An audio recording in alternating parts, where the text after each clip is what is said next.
Is it the circle of life? It's got to be, hasn't it? It's got to be. Yeah, Thank you for helping me out there. You're welcome.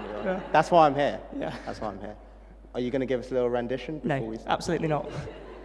Well, Tom will be available at the end if you want to hear more about The Lion King. Anyway, tell us about your childhood, Tom. Where did you grow up? What was it like?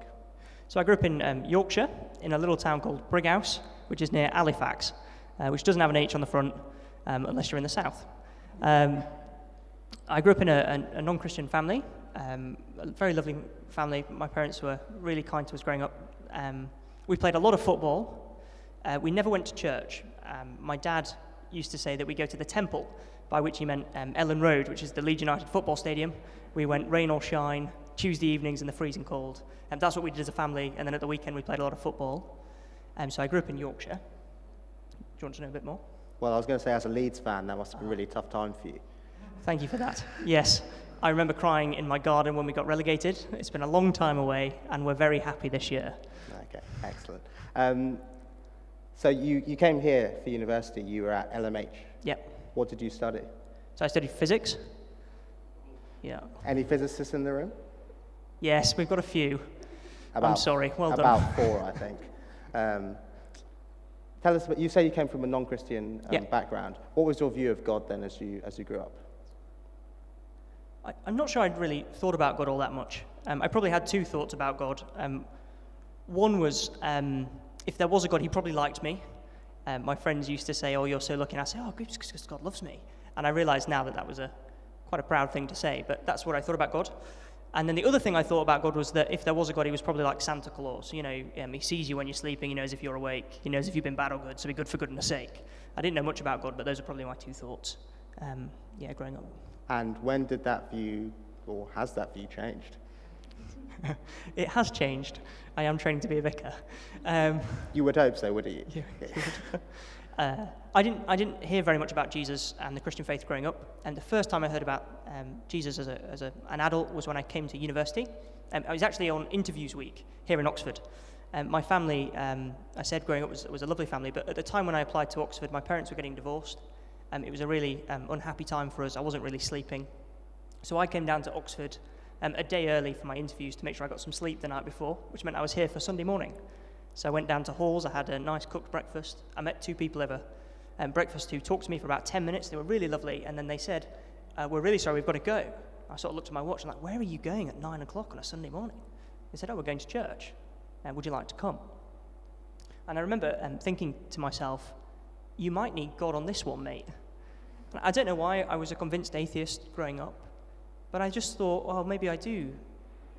So I said yes, much to my surprise, and I wandered along to church, and I heard a Christian sermon for the first time in my adult life. And the people said to me afterwards, "How did you find it?" And I said to them, "I have no idea how you can believe that kind of thing." I actually found the Christian message quite offensive when I heard it for the first time. I had assumed growing up that God would just love me. I was a decent guy. And yet, I think you heard last night that there is bad news, that actually God can be angry with me for the way I've lived. And I found that very difficult at first. And so I said to them, "Yeah, how can you believe this kind of thing?" And they were lovely. They took me back to the college. And then when I got into Oxford, they began to invite me along to church. And I thought, I must get this Christian thing sorted out. I'd never heard Christians say anything of kind of substance before. And once I heard it, I thought, I must decide what I think about this. Why is it these Christians think that they can say that kind of thing?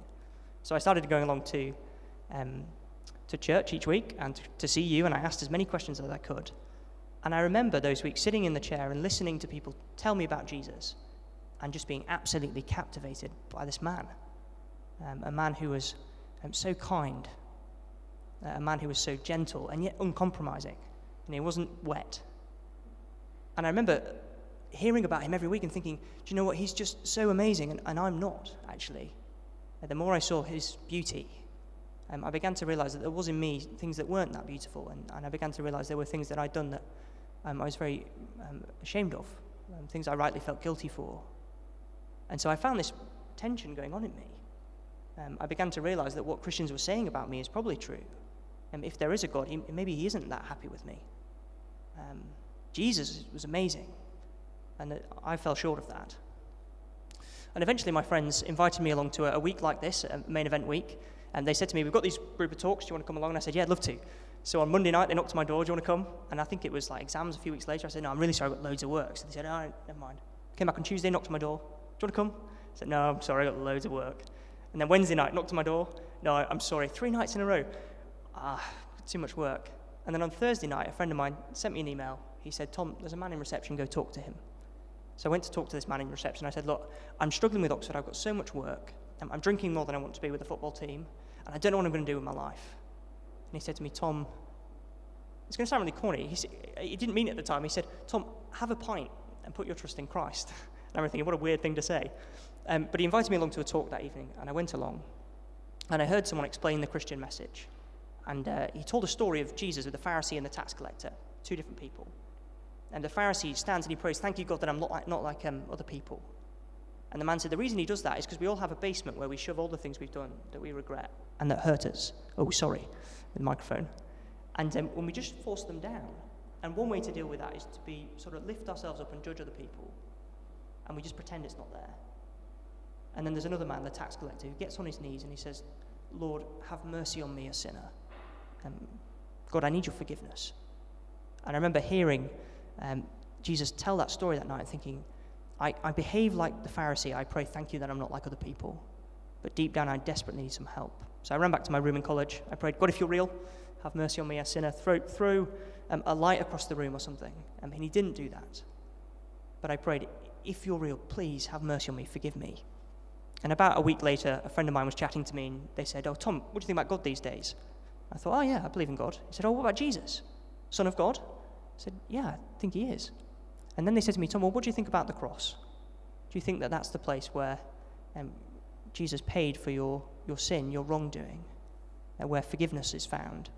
And I remember thinking, absolutely, I think that's true. She said, Tom, I think you might be a Christian. So we prayed. And that's how I came to know Jesus and began following him. Beautiful story. And then you were saying that just because you became a Christian, life didn't immediately become easy for you. Could you tell us more about what happened towards the end of your second year? Yeah, absolutely. So at the end of my second year, 3 days before my exams, I rusticated. I just couldn't face them.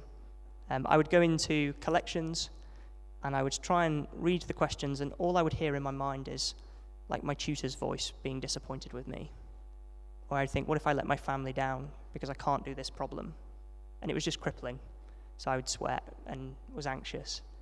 And 3 days before my exams, I just went to the GP. I said, I can't do this. And so I took a year out from Oxford. And it was a hard year. I worked as a carer for a year, so I did some like domiciliary care, going around giving people meds and breakfast and washing them in the morning and that kind of thing. And I did a bit of stuff with the CU that year. But I also spent some time trying to work out how do I deal with the anxiety I feel in exams as a Christian. And I began to realize that what was happening in the exam is that I thought my life depended on this exam, that God would love me more or less depending on whether or not I got 71. I never got 71, 61. And the thing is, I began to realize that in Jesus, God has shown me that he loves me regardless of what my exams are like. And so I began to find some freedom from that. I still get very anxious doing things, but just knowing that I'm forgiven because of Jesus and I'm loved apart from my work was the start of making some progress with that. And I was able to come back to university. I did my finals, and it was all okay. But I think that was the first time that I found that God really, he supports us when we struggle. It's not about us being strong. It's about him caring for me and me learning to trust him in my weakness. And just a small aside almost, you met your wife whilst here at university. I did. I met my wife on my first day here in Oxford. She was my college sister. I know. The football team loved it. That has nothing to do with the interview, but I had to get that in somehow. Yeah, she also became a Christian here in Oxford, and we got married the summer we left. And it was brilliant because after 4 years of not being allowed to walk on the grass at LMH on the Fellows lawn, we got to put like a marquee on it and trample on it for a whole day, which was brilliant. Excellent. Upon leaving university, how has your view of God continued to grow and change, being known by God? Yeah, you've got the title known, haven't you? I'm trying to think, if I was to sum up what it means to be known by God, and to be honest, it's really hard to answer because it means everything. It's really hard to summarize that. But I think one thing that keeps recurring in my mind, and the word's not strong enough, but is relief. To be known by God is relief. Growing up, I used to have a poster behind my bed from Rocky, the boxing film from like the 80s. And there's a little slogan on it that says, his whole life was 1,000,000 to 1 shot. And that's a brilliant, brilliant film, to watch the underdog battling through and proving themselves against the odds. It's an awful way to live. It's an awful way to live because you spend your life thinking, I've got to prove something, I've got to make something of myself.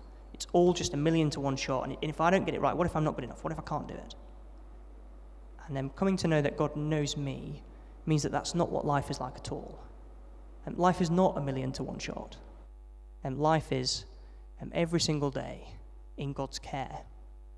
Every second I live, my Heavenly Father cares for me. He knows me.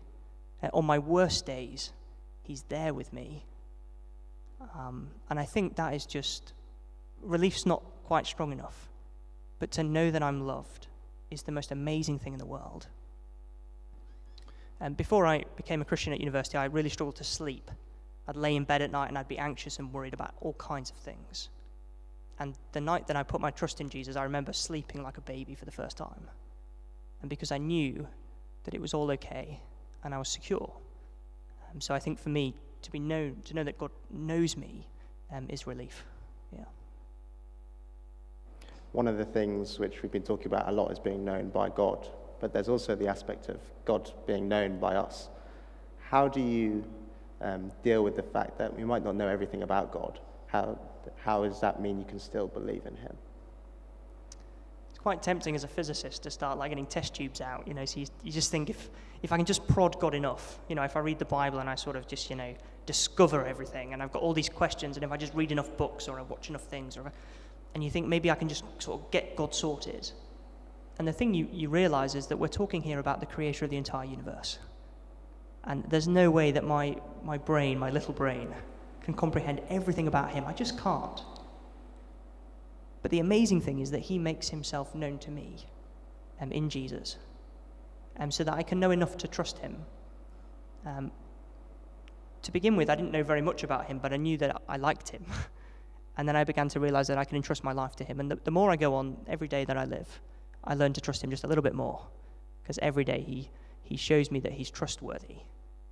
I can never go God exhaustively. We're talking about an infinite being, and my brain just can't comprehend that. But I can know Him enough and know Him truly. Yeah. Tom, thank you so much. Yeah. Let's give him a warm round of applause. Thank you.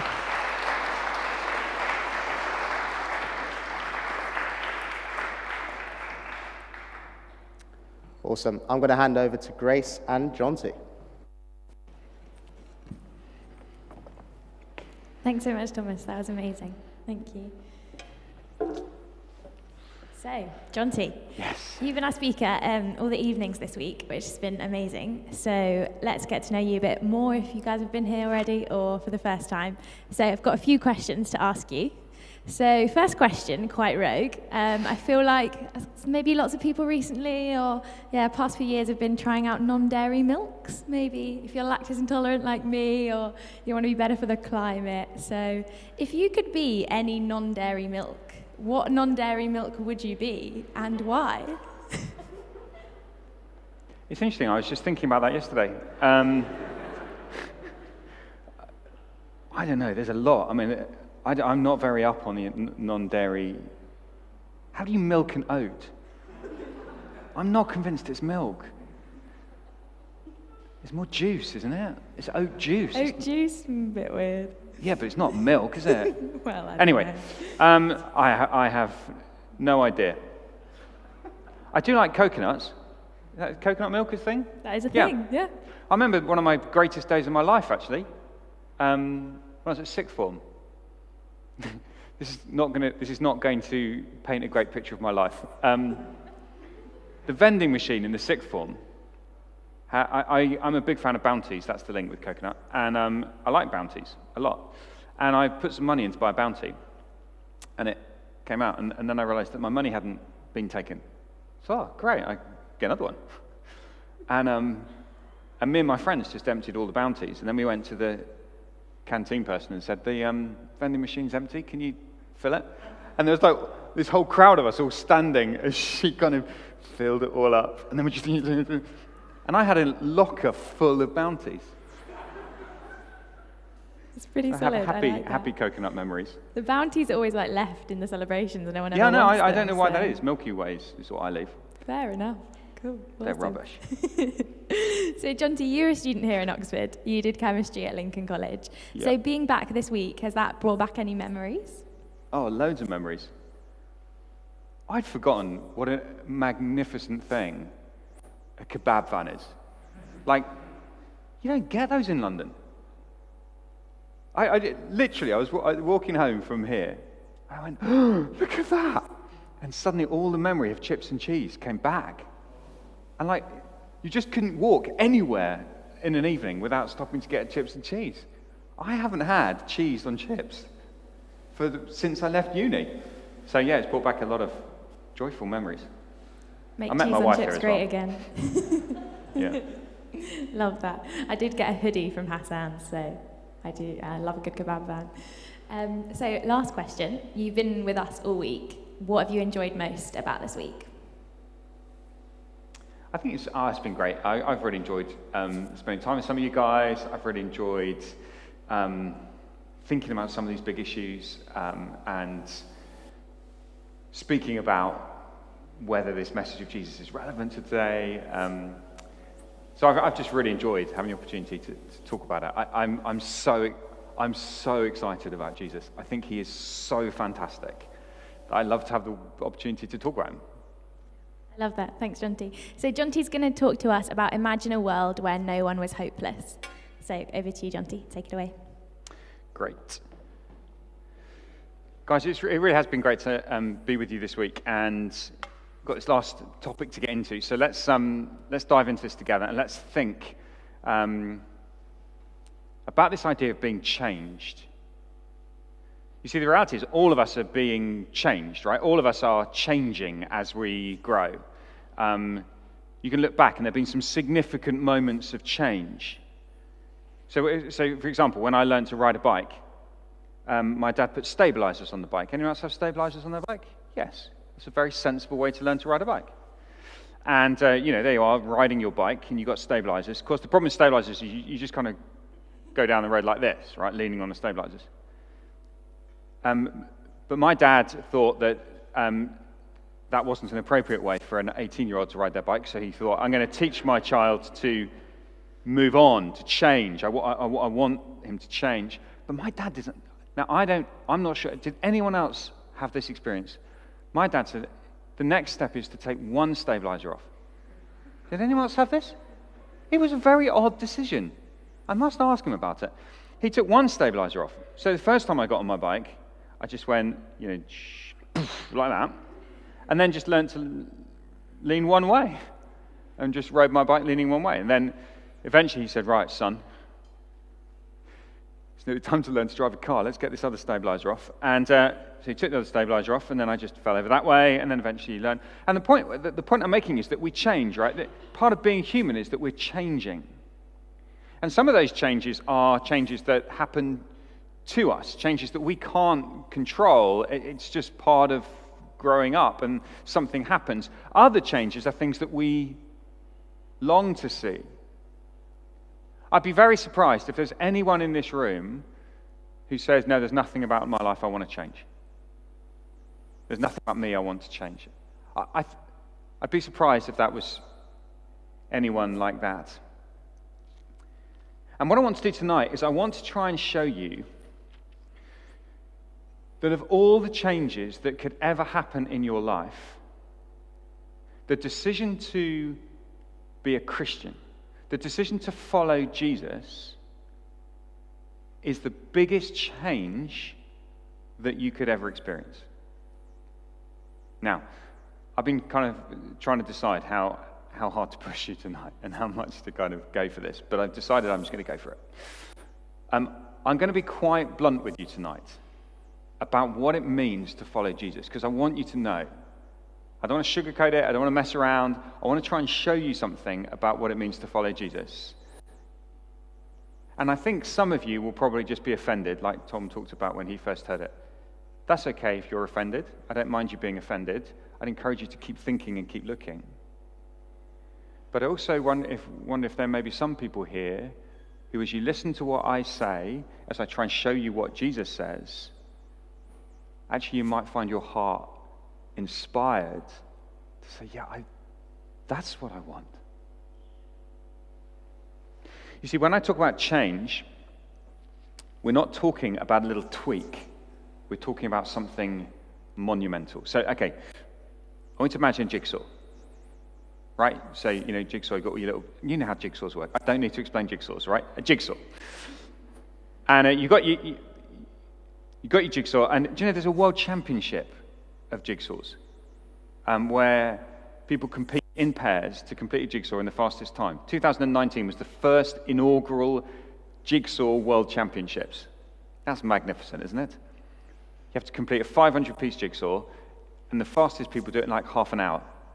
I can't even do my 8-piece Bob the Builder jigsaw in that time. But anyway, so, right, I want you to imagine your life as like a jigsaw. And what we're doing as human beings is we're trying to build the best jigsaw that we can. We're going through life and we're getting pieces and we're adding them into our jigsaw. And we look at it and we say, will this make my life better? Will this improve the picture of my life? What changes do I want to see? What do I want to add in as you go through life? And sometimes you have to take things out. What's spoiling this jigsaw that I need to remove? That's how we live our lives. So here you are, coming to choose your A-levels, and you think, okay, what A-levels do I want? What piece is the jigsaw? Do I want maths in my life? Nope. Do I want this in my life? And you build your jigsaw, and then you say, okay, what degree am I going to do? Do I want a degree? Do I want to go to Oxford? Which bits do I want? And then you might think, oh, I'd love a relationship, a boyfriend or girlfriend. Let's get one of those in my jigsaw. You get my point. You're constantly building your jigsaw and finding pieces. And then someone says to you, hey, do you want to come along and hear about Jesus? And you go, oh, okay. Because you're open-minded. And you're interested in other people's ideas. And it's gracious of you to come. Many people wouldn't. And so you sit here and you think, oh, I wonder if this Jesus has got anything to add. Do I want Jesus in my jigsaw? Do I want to have Jesus as part of my life? It may be that you're sitting here feeling like, I feel like I'm missing something. I feel like there's an empty spot, like a hole in my life. And I don't know, maybe this Christian thing, maybe that'll do it. Maybe that's the bit I need. And so you're coming along, you're checking it out, and you're looking at the Jesus piece, and you're going, is this going to improve my life or not? Do I want it? Okay, here comes the blunt bit. Jesus does not want to be part of your jigsaw. Jesus is not interested in being part of your life. Jesus is not concerned to fill a hole that you may have in your life in order to make you complete. That is not the change that we're talking about. Jesus, his big desire is not that he would improve your jigsaw, but rather that you would become part of his. You may say, well, that's just rude. I'm quite happy with my jigsaw. Yes, that's because we've grown up in a culture that has told us it's your life, build your life, get the bits you want in your life.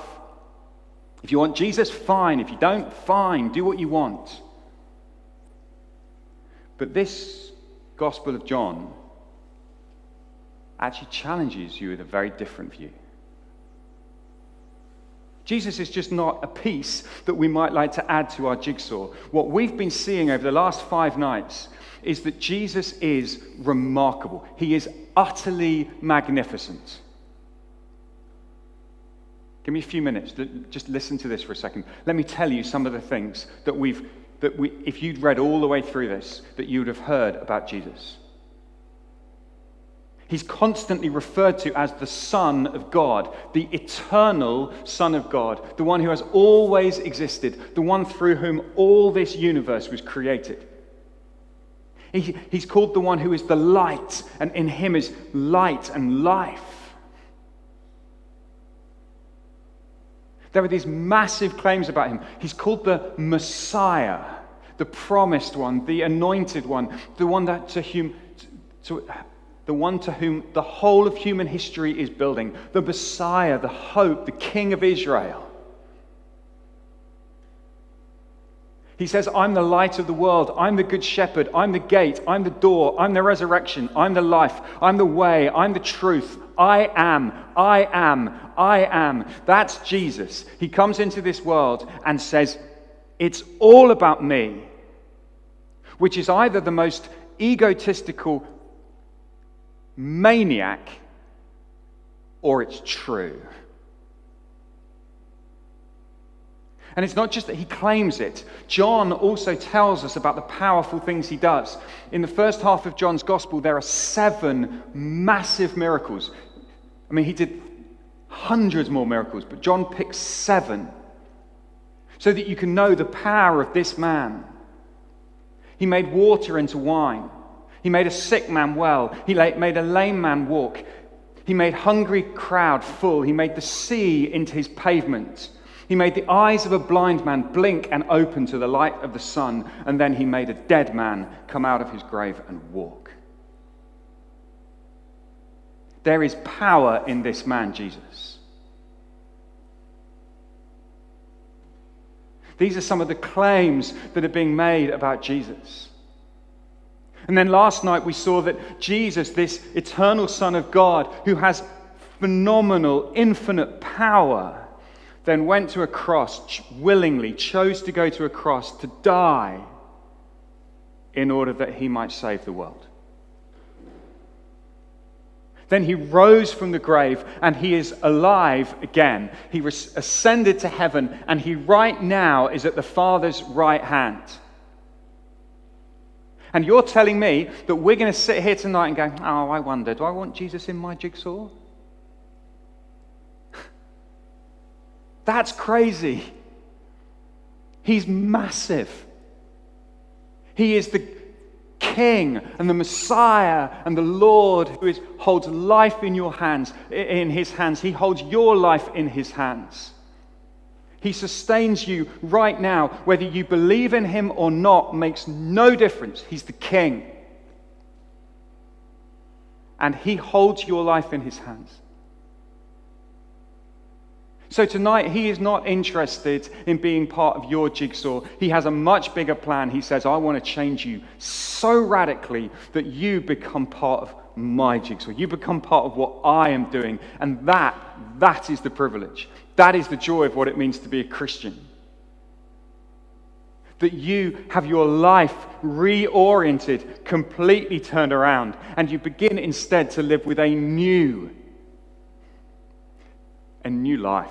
That's what I want to show you tonight. And what we're going to do is I'm going to show you that happen in someone's life in the pages of John's Gospel so that you get a sense of what I'm talking about. Now look, I know that I'm being quite strong. Well, I don't know if you think I'm being strong or not. Maybe you think I'm not.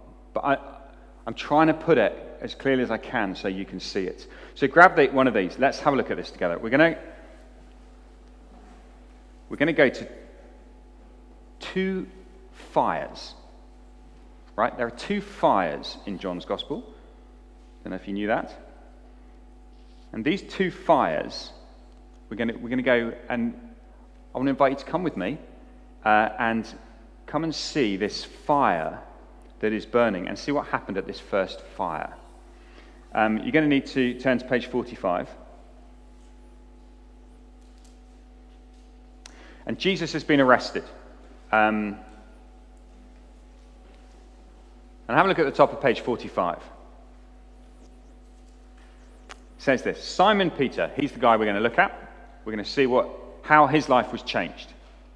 Simon Peter and another disciple were following Jesus. Because this disciple was known to the high priest, he went with Jesus into the high priest's courtyard, but Peter had to wait outside at the door.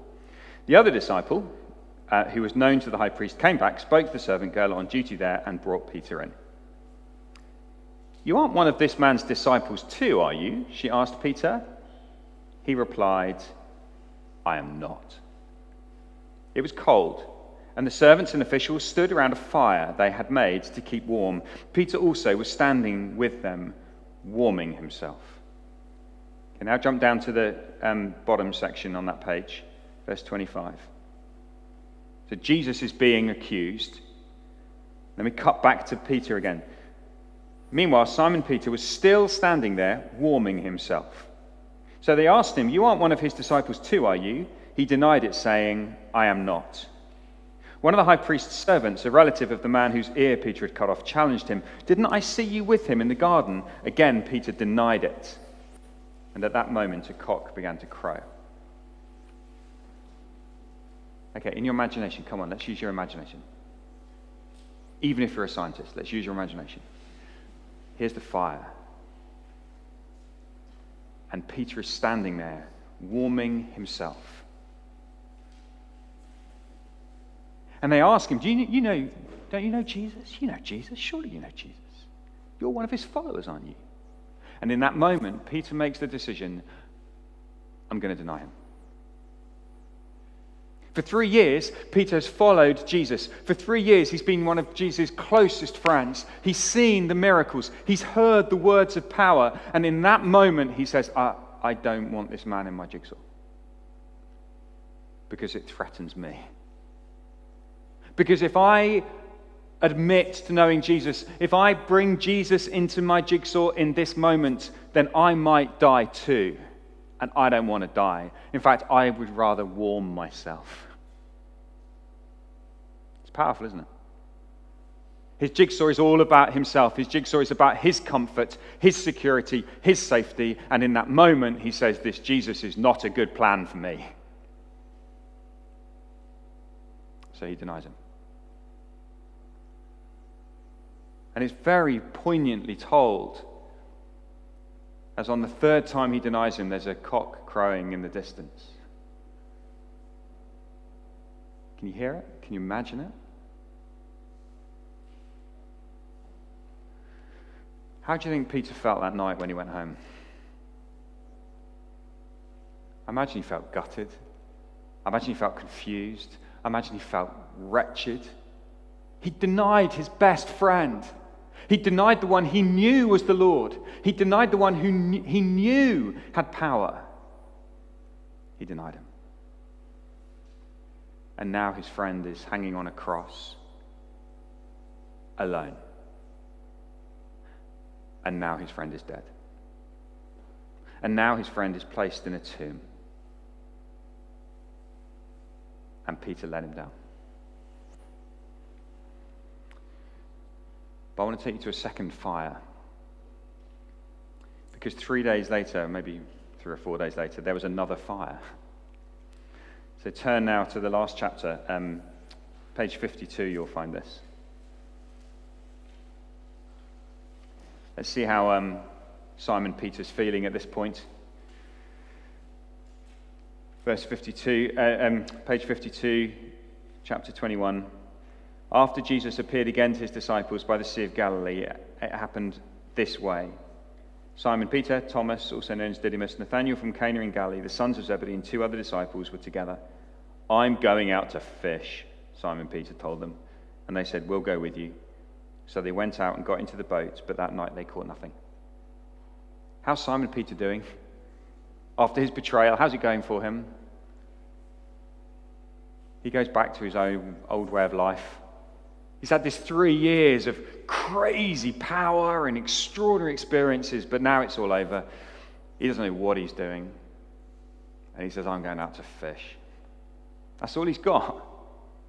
And so off he goes out to fish, and they are fishing at night, and they catch nothing. It's miserable. Here is Simon Peter, and his life has sort of fallen apart. But look at the next phrase. I love this. This, right? This is cool. So verse 4, early in the morning. Right, no, even that, right, stop, okay, even that. Do you not sense, even in the way that John is telling us, here is Peter, he's fishing at night, he's caught nothing, his life is falling apart early in the morning. There's a change, right? There's something new. You know what an early morning feels like. You get up early and everything feels new. It feels so fresh. That's what John wants us to see. The darkness of night for Peter is about to break into a brand new day, into a... Sorry, I'm laughing because I'm trying very hard not to break into Disney song for Tom's benefit, because I've sung most nights and it's just not fair for you. But the darkness of night is about to break into a whole new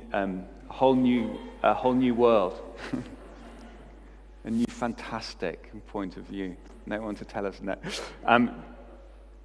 There's a newness coming. There's a change coming. There's a change. This is the first thing I want you to see. There's a new start. There's three things we're going to see about this change. When your life is changed, when you give up on your jigsaw and you start instead to be part of Jesus' jigsaw, when you give your life to him, there's a fresh start. Everything becomes new. It's new. Early in the morning, Jesus stood on the shore, but the disciples did not realize it was Jesus. You see, what Jesus came to bring to people was not just a few improvements, not just a little tweak here and there, not a list of rules to say, here's how you could improve your life. He came to say, no, I've come to bring something new, a new day, so that you can leave behind the darkness of the old and come into the light to a new day. To become a Christian means to become something brand new. Earlier in John, it talks about being born again. That's how new it is. To be totally transformed. To become part of something new. And there is something in us that loves a new start, isn't there? You know that phrase, turning over a new leaf? I think for a long, long time in my life, in fact, really until quite recently, I could never work out why turning over a leaf would make any difference. I'm turning over a new leaf. I was like, what, I'm going to find a tree and just kind of turn it over. What is that? And it's only when someone explained to me, it's you idiot, it's a leaf, it's a page of a book. Turning over a new leaf. Turning over a new page. I'm like, I get that. I love getting a new exercise book at school. It's all new. You see? Lots of you didn't know that either, did you? There you are, you see? It's good to be in this academic institution where we can learn things and grow in our knowledge of the world. But you remember that feeling when you turn over a new page and kind of all the mistakes of the old exercise book and all the coffee that you spilt over it and the blood and all the things that were on your old textbook that spoiled it. You're desperate to get rid of it. And, something new, a new leaf, a new page. And you say, I'm never going to spoil this. And you write really neatly for the first line. And then you give up on that. But that feeling of new, that is what Jesus came to bring. He came to make you new. So if you find yourself aching for newness, if you find yourself disappointed with your life, if you find yourself frustrated and like your life is not... the jigsaw's not quite what you wanted it to be. The answer is not to improve your jigsaw. The answer instead is to find something new, to find a better jigsaw to be part of. That's what Jesus came to do. A new start. And that was just the early in the morning bit. Early in the morning, Jesus stood on the shore, but the disciples did not realize it was Jesus. He called out to them, friends, haven't you any fish? How's it going out there? No, they answered. He said, throw your net on the right side of the boat and you'll find some. When they did, they were unable to haul the net in because of the large number of fish. You see, here's what happens in this new life, this new way. You suddenly discover that the power that you need is not in you, it's in him. Jesus doesn't come to you and say, listen, pull up your socks, try harder, look within, get your power, sort yourself out, fix it up, here's some rules, off you go. Instead, he says, I will give you power. I will transform you. I am the one who has the power to make you new. Do you know, we spend so much of our lives trying to improve ourselves and trying to change ourselves, and it's so hard and it's exhausting. And sometimes we make some changes and some improvements, but it's hard work. And often we end up disappointed, and often we feel like we've been fishing all night and we've caught nothing, and we've tried and we've tried and we feel like we're not getting anywhere. And Jesus comes and says, well, the power's in me. And it's so liberating to be told, you don't have to build your own jigsaw. You don't have to create the perfect life. You don't have to find all the right pieces and get everything in line. Instead, you discover that there's a jigsaw that Jesus is building that you get to be part of. It's so cool. Anyway, on we go. So now they've caught this large number of fish. Now look what Peter does. Simon Peter. Then the disciple whom Jesus loved said to Peter, he's the Lord. That he's Jesus, he's alive again. As soon as Simon Peter heard him say, it's the Lord, he wrapped his outer garment around him, for he'd taken it off, and jumped into the water. The other disciples followed in the boat, towing the net full of fish, for they were not too far from the shore, about 100 meters. When they landed, they saw a fire of burning coals there with fish on it and some bread. You see, here's Simon Peter, right? He's let Jesus down. He's betrayed Jesus. He's failed Jesus. He feels rotten about it. But as soon as he sees Jesus, he just wants to get to him. I don't care if I get wet. He jumps in, he swims, because he just wants to get to Jesus. Because he knows that it's only Jesus who has the power to transform him from the darkness and the frustration and the despair into this new world. And now we're at a fire again. Remember what happened at the last fire? 3 times Peter said, I don't know him. Now we're at a fire again. And Jesus already got fish. When they landed, they saw a fire of burning coals there with fish on it. They've been fishing all night. Jesus has already got some fish. This is cool.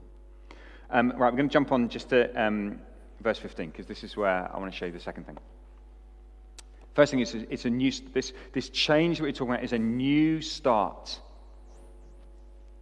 When all of your failures and your disappointments and your frustrations, your sin, your mistakes, your wrong, all of it is forgiven by Jesus. It's wiped clean, and you get a brand new start. That's the newness.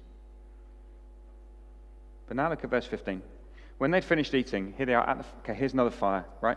Here was the fire. Remember this fire? This fire over here. Do you know him? No. Do you know him? No. Do you know him? No. Here's another fire. Watch what Jesus does.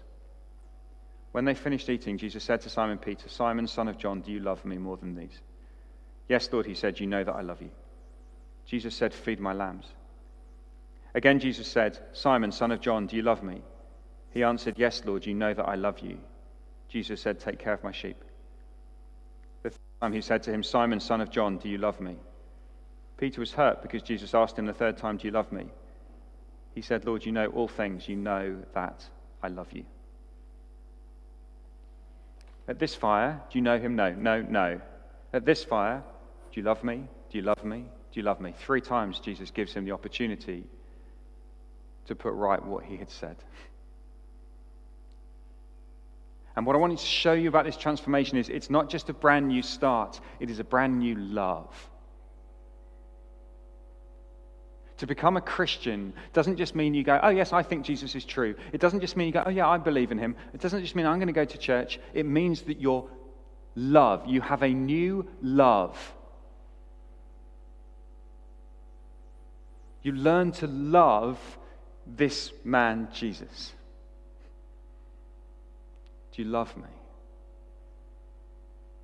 And that's the transformation. You see, when I'm building a jigsaw that's all about me, fundamentally my life is about me. It's about me loving myself, and therefore I will attach my love to anything that I think might improve my life.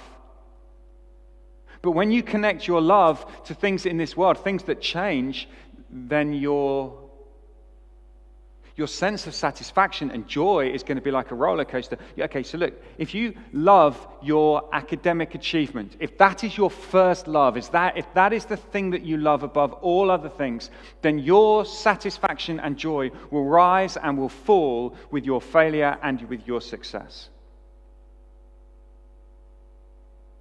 And I have to tell you, there will always be someone who's cleverer than you. Except for one person in the world, and they're probably not sitting in this room. And that means that there is a great danger that when you attach your love to something like academic achievement, that it's very hard to keep hold of. Or if you attach your love to pleasure, then your contentment will be entirely driven by what brings you most joy and happiness. Or if and it will go up and down, because when you get sick or when things go wrong or when a pandemic strikes, suddenly all the things that you love are ripped away, and now you're all at sea, you don't know where to go, your jigsaw is falling apart. Or if you attach your love to another human being, then if that's your primary love, then what happens when they betray you? What happens when they leave? And what Jesus is saying to Peter is, Peter, I want you to love me. I want you to love me above all other things. I want you to tie your love to me.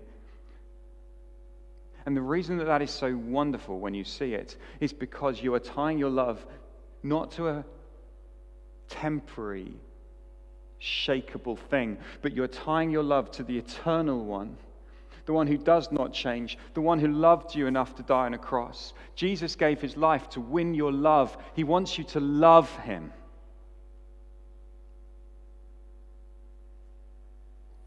So I want to be as clear as I can about this. He wants your love. To have a heart that says, I love you above all other things. There's a new love.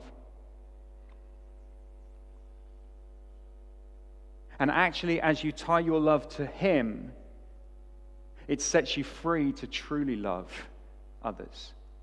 It sets you free to pursue academic achievement. It sets you free to enjoy life. It sets you free to love other people and to serve other people, because you are solidly rooted in the fact that there is one who loves you and you love him.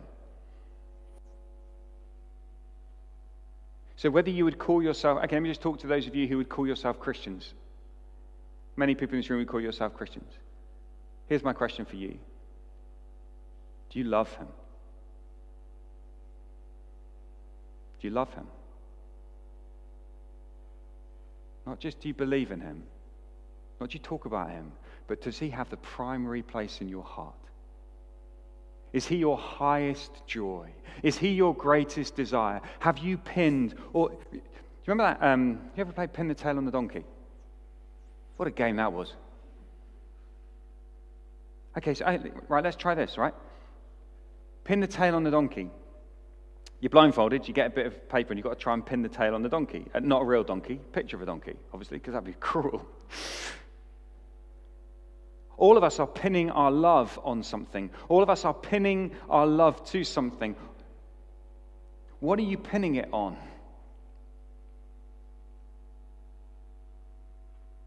You see, many of the things that we pin our love on are like donkeys that will run away. Taking it too far. But here is Jesus, the one who is secure, that you pin your love on him and you say, I just want you to be first in my heart. That's the new life that Jesus has come. So it's not about Jesus, come be part of my jigsaw. It's Jesus saying, no, come be part of my jigsaw. Come love me, worship me, give your life to me, give everything for me. And if you think that sounds extreme, yes, it is. He wants everything. He wants your whole life. I warned you it was going to be strong tonight. And then the last little bit I just want to show you, there's a new start, there's a new love, and then there's a new purpose. He keeps saying to him, feed my sheep. And then have a look from verse 18. Very truly I tell you, when you were younger, you dressed yourself and went where you wanted. But when you are old, you will stretch out your hands and someone will dress you and lead you where you do not want to go. Jesus said this to indicate the kind of death by which Peter would glorify God. Then he said to him, follow me. That is madness. Essentially, Jesus says to Peter, give up on your jigsaw, come be part of my jigsaw. A new start, a new love. Oh, and Peter, you're going to die for me. And then he says, hey, so come follow me. You see, what we're talking about here is something that is way, way bigger, way more significant than you've ever imagined. We're talking about something that is even worth dying for. There was a famous Christian called Jim Elliot who ended up giving his life. He so passionately wanted people to know about Jesus. His life was taken by a tribe he went to tell the gospel to. This is what he said. He is no fool who gives up what he cannot keep to gain what he cannot lose. He gives up the jigsaw that he's building for himself, his perfect little life, his perfect little dream, his little picture with all the little bits in place and, the nice house and the nice car and the nice job and then a golf thing in retirement and, perfect little picture. You can't keep that.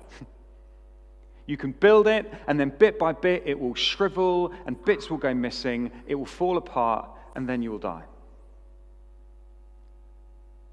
And Jim Elliot said, he's no fool who gives up that in order to take hold of this. That which Jesus offers us, which is life forevermore. A greater purpose to live for. A greater reason that I would live the whole of my life to glorify God, so that I would not live for myself. So it doesn't matter whether I live or die, whether I'm rich or poor, whether I'm successful or a failure. It doesn't matter, because it's not about my jigsaw. It's not about my life. It's all about Him. All I care about is that people see Him and love Him and glorify Him. And if that sounds miserable to you, then it's because you don't understand how great He is.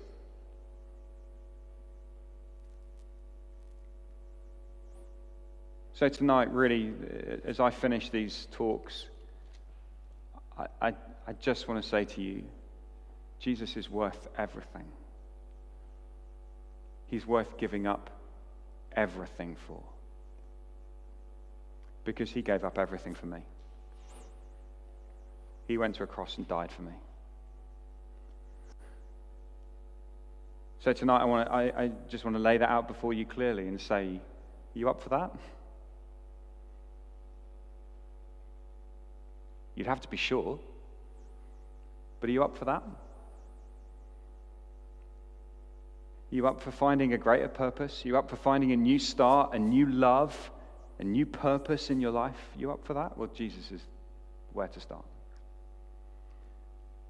And I want to invite you tonight to come follow Him. In fact, actually, I want to do more than invite you to come. I want to call you to come. You've got to come and follow this man. There's no one else like him. Come follow him. He's king whether you choose to follow him or not. But he wants you to be part of his jigsaw. So I'm going to finish, and I'm going to ask, where are you at now at the end of this week? Where are you at? Maybe you've still got some questions. Great. Keep asking those questions. Take away John's gospel. Read it. Think. Do what Tom said. Go and pray, Lord, if you're real, then show me. But maybe for some of you, you say, no, I'm ready. I'm ready for this adventure. I'm ready for this new life. Tonight, Jesus says, well, come follow me. Give it all to me. You will not regret it. I'm going to lead us in a short prayer. This is what I'm going to pray. I'm going to say, Jesus, I'm sorry for the ways I've lived for my own jigsaw. Thank you that you died. You came to die for me. Please help me to live for you. And if you want to become a Christian, this is how you do it. You just speak to him in that way. I'll say those 3 things slowly. Just repeat them back in your heart. If you're not ready to do that, it's really fine. It's absolutely cool. Just sit quietly for a moment. But if you do want to take that step, why not just echo this in your heart now? And if you are a Christian and you know that your life is way out of line, you're still building your own jigsaw, perhaps tonight God is calling you back. He's saying, come on, stop messing around. Jesus wants you to follow him. So let's just close our eyes. It will help us just to concentrate. And I'll pray those 3 things, echo them in your hearts, and then we'll finish. Heavenly Father, I'm sorry for the way that I've built my own jigsaw.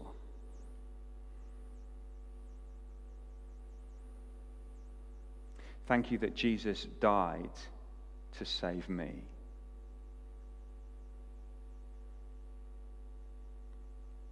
Please would you help me now to live this new life.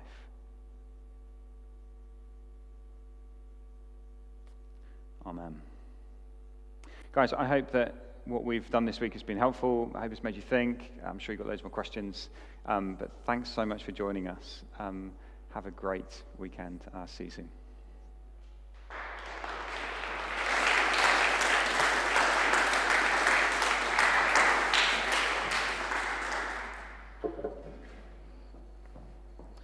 Thank you so much, Jonty.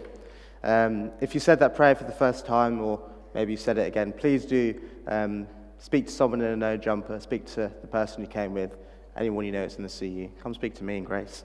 It'd be great to have a chat. Yeah, Jonty and Tom will also be around afterwards. If you've got any questions for them, if you'd just love to have a chat with them, then please do. So unfortunately, this is the last talk of Known. Aww.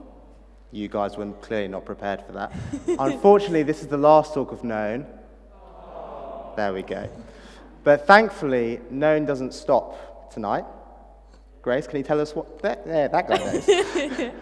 Grace, can you tell us why? Yeah, so this isn't the end of the story. So Known actually continues every week, Mondays and Tuesdays, at something that we like to call The Search. So I think we've got a little video for you now.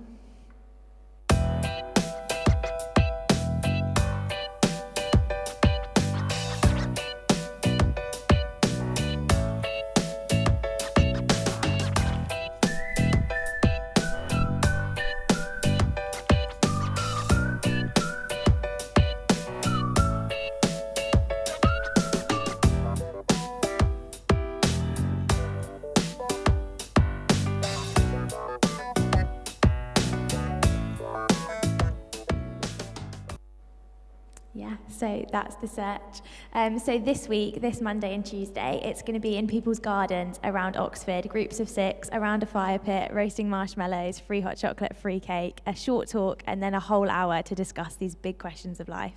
So yeah, what more could you want? So easy to get involved, guys. Just text the word search to 88802. I went to the lunchtime talk earlier and Lily hadn't done it yet, so I did it at this lunchtime. I really encourage you, get out your phone now and text the word search to 88802. Whilst you do that, the known known. I know a lot of people have been concerned about the fact that we haven't decided upon a name. Well, we've been given 3 nominations from general consensus. Noel, Jerome, and Grace's suggestion of Nomeo. So we thought the only way to decide would be to give it to you guys to vote. My mic's working. Oh, hello. Oh, sorry, guys. So here we go. Noel, Jerome, and Nomeo. If you're on the live stream, put it in the chat. If you're in the building, right now, put your hand up if you'd like the known to be called Noel. Not very popular. Not very popular. If you'd like it to be called Jerome. Oh, wow. I think that's pretty decisive. What was the other name? Nomeo? Is there anyone left? Yes, like 5 of There you. are a few people left. But I think Jerome has won it. So this is now Jerome the known gnome. You can give him a little hello. Yeah. Solid stuff. Great stuff. Awesome. Unfortunately, that is the end of Known 2021. Wow. But we have a few thank yous to give. Me and Grace have been on here, and it looks like we're doing a lot of work, but to be honest, we're not doing very much at all. True. The real champions are the people behind the scenes. So if you could give a big thank you to the sound team, guys on the video, the stewards, the ice cream.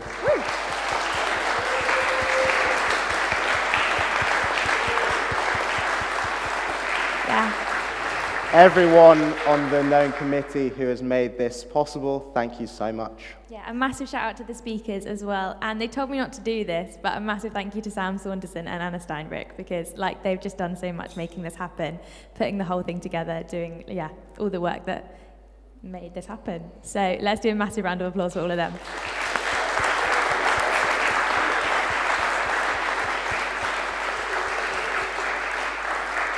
So it's been so great to see you all, so great to have you all with us, especially those of you on the live stream as well. And do stick around, chat to some people, catch Tom and Jonty afterwards, help yourself to some free ice cream. It's been a great week. So do stay in your seat. The stewards will sort of direct you, tell you when you can leave, and then help yourself to ice cream on the way out, and continue the conversation. Have a great weekend, guys. Thanks, guys.